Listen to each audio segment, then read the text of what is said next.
So Jamie, we're here in Chicago at the Weber Grill Academy with grilling.com.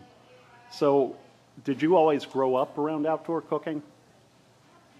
In a sense, it was always part of my life. Probably like a lot of Americans, something we do on the weekends, something to do for the company party. You know, one of my early memories was my dad having all the guys from the office to our house and having a softball game and throwing back some beers, and my dad would man the grill. And I noticed instantly, you know, how popular he became when he was manning the grill. Right? Everyone sort of gathered around, and it's like flies to light. Yeah, they all start debating, you know, on technique. You know, when are you going to flip that thing? Flip I think your fire's too hot. I think you should use a different kind of charcoal. You know, and I noticed that it was fun at that point. It's like, okay, this is a bonding experience.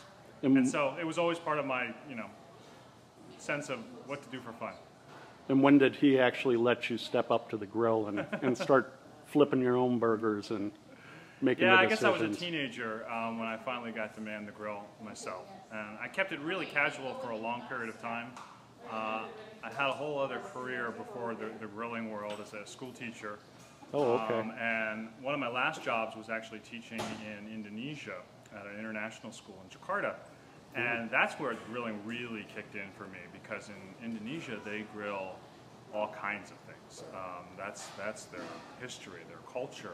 A lot of folks don't even have what we would call, you know, kitchens, the indoors. They have an outdoor space that they fire up, and that was a real eye-opener, because the food there was so different than what I had, you know, in suburban New Jersey. It was just full of chili and garlic and ginger and the flavor of fire. You know, it was amazing, and I realized then that there was a huge gap between what I could do and what I wanted to do, and so I set about, you know, teaching myself how to grill better.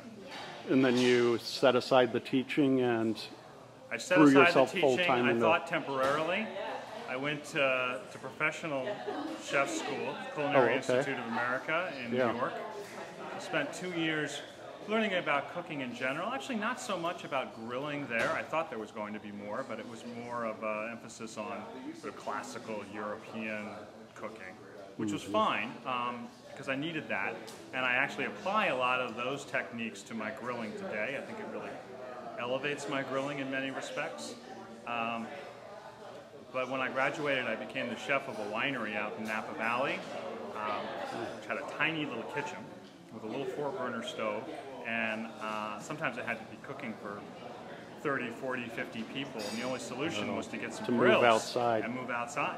And that's when I got good, you know, out of necessity. That's great. So somebody that's just starting out, a backyard cook that's cooking hamburgers and hot dogs, what would be your one word of advice to them if they want to really start elevating their outdoor cooking experience? You know, one of the simplest but most powerful ideas is just using what I call a 2-zone fire. So a lot of people just create one heat zone all the way across the grill, right? They fill the bottom of the grill with charcoal.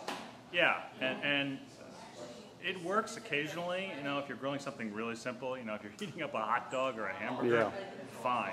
But if you're doing something a little more special, you're better off having the flexibility of both direct and indirect heat, and being able to move between one to the other as you see fit. Because a lot of things do best when they're seared over direct heat and then finished over indirect.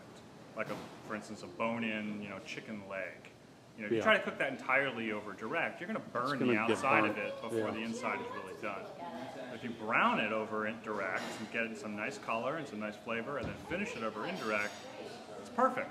So, but you've got to have the flexibility on your grill to use both types of heat. So that's critical.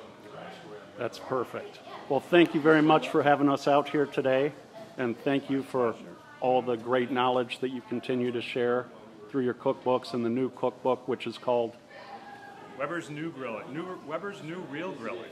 Excellent. And that's coming out soon. Coming out in April of 2013. So keep an eye out for that, and we will speak to you soon, sir. Very good. Thank Thanks, you. Glenn.